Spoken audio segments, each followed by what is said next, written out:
আসসালামু আলাইকুম, কেমন আছেন সবাই? আশা করি সবাই খুব ভালো আছেন। আজকে ভাবছেন এখানে কেন? আজকে আমরা যাব গজনি, শেরপুর গজনিতে। সামনে বাস আছে। সকালে ঘুম থেকে উঠেই বেশি হয়ে চলে আসলাম এখানে। জানি না কেমন দেখা যাচ্ছে। চলুন বাসে যাই, আপনারা আমাদের বাসটি দেখবেন। তারপর রওনা হবো সকলে একসাথে শেরপুর গজনি ঘুরতে। হলে সাথে থাকুন, আমাদের ব্লগটি দেখতে থাকুন।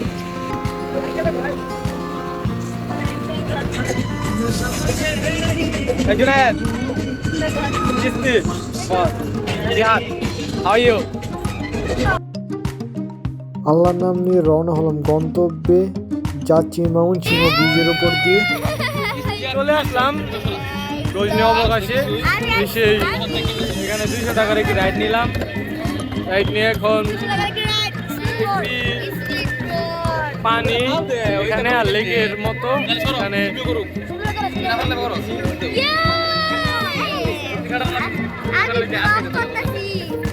দেখুন এ হলো অবস্থা। কিরে বাইরে তো পরিশ্রমের কাজ। রাইড থেকে নেমে হলো অবস্থা।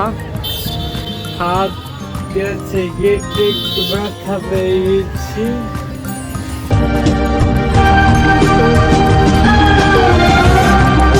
টাকা রাইড 20 মিনিট, পুরো ঘেমে গেছি।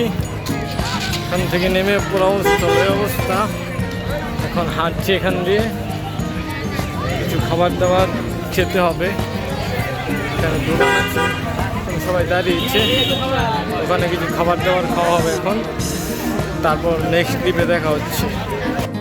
পাহাড়ি কলা, চাম্পা কলা খেতে একটু টক মিষ্টি খেতে খেতে চললাম রাস্তা দিয়ে। আর এখানে দেখলাম এই যে আমরা যেখানে রাইডটা চড়লাম, এখানকার ভিউ কিছুটা এমন। ভাবছেন আপনাদের ফেলে দিব, ভয় পাওয়ার কোনো কারণ নেই। আপনাদের শুধু দেখাচ্ছি এখানে একটি গর্তের মতো আছে। তারপর চিস্তি বস সাঁতার কাটছে, তাই আমরা দেখতে পাচ্ছি। দেখতে দেখতে আমরা চলে আসলাম এখানে অনেক ধরনের আর কি মার্কেটের মতো অনেক কিছু পেয়ে যাবেন। এখানে বাচ্চাদের খেলনা সহ অনেক কিছু পাওয়া যাবে এখানে, আপনারা দেখতে থাকুন। এখানে আছে পিস্তল দেখতে পাচ্ছি আমরা। আসলে এটা দিয়ে গুলি করা যাবে না, মানুষ মারা যাবে না। আর পেয়ে গেলাম এখানে গরু, কিন্তু এই গরু দুধ দেয় না। আমরা গরু ঠিকই পেলাম, কিন্তু গরুর দুধ পাবো না। বাইরে মারলাম মানুষ মরবো। হ্যাঁ মেরে দেবো। আমরা সরাসরি আছি চিস্তি বসের সাথে।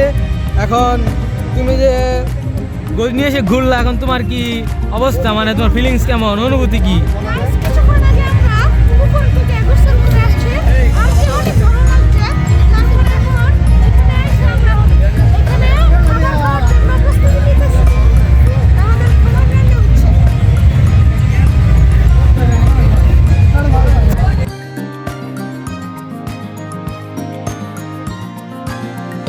আর আজকে আমি আপনাদের একজনের সাথে পরিচয় করিয়ে দেবো, যে কিনা আমাদের ফ্যামিলির একজন অত্যন্ত স্পেশাল মানুষ, যার সম্পর্কে না বললেই নয়।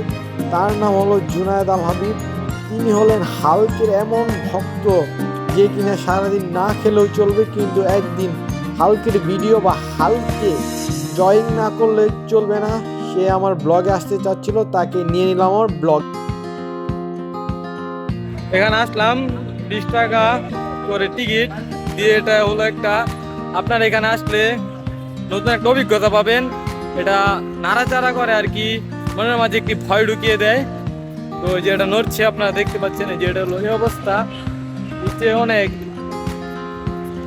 ওই যে ওনার আমাদের রেখে চলে গেছে, সাথে আছে টুরমেট। যাচ্ছি হেঁটে হেঁটে। আর ব্লগের এই মুহূর্তে এসে যে কথাটি না বললেই নয়, ব্লগটি করার আগের দিন আমার বাসার পাশের কিছু ছোট ভাই বলতেছিল, যার নাম তানজিদ আর ওয়াজ কুরুনি। তারা আমার ব্লগ দেখে, সবসময় প্রত্যেকটা ব্লগ দেখে। তারা আমায় বলছিল যে ভাই তুমি অনেকদিন যাবত ব্লগ করো না, যার জন্য মূলত স্পেশালভাবে অচেনা গন্তব্য পাহাড়ের কাটা রাস্তায় চলছি সকলে, যাচ্ছি এই পথে অচেনা গন্তব্যে। জানি না কোথায় গিয়ে আছে। এখানকার ভিউ কিছুটা এমন। কি মনে হয় আমরা কোথায় যাচ্ছি? যাচ্ছি পাহাড়ি রাস্তা, মেঠো পথ। মনে হচ্ছে ব্লগটি আপনাদের ভালো লাগছে, না হয় আপনারা এতক্ষণ পর্যন্ত দেখতেন না।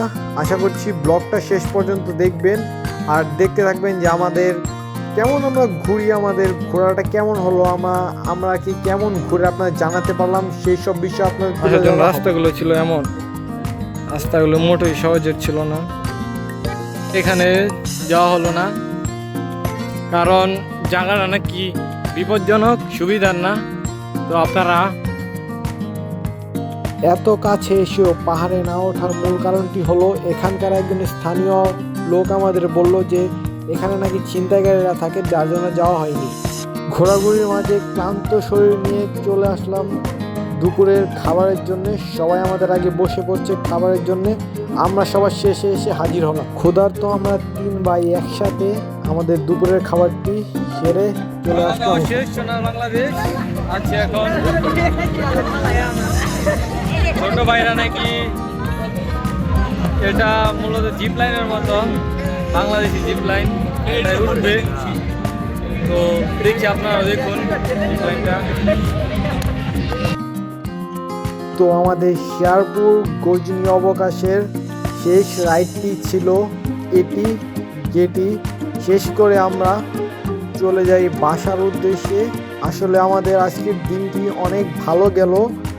আজকের দিনটি যা আমাদের জীবনে কি স্মরণীয় হয়ে থাকবে। আর সবচেয়ে এনজয় করেছি এই জিপ লাইন নামক যেই রাইডটিতে। এটা আপনারা না আসলে, না এটা চড়লে আপনারা বুঝতে পারবেন না। শেষ পর্যন্ত দেখার জন্য ধন্যবাদ। দেখা হবে পরবর্তী কোনো ভিডিওতে। আল্লাহ হাফেজ।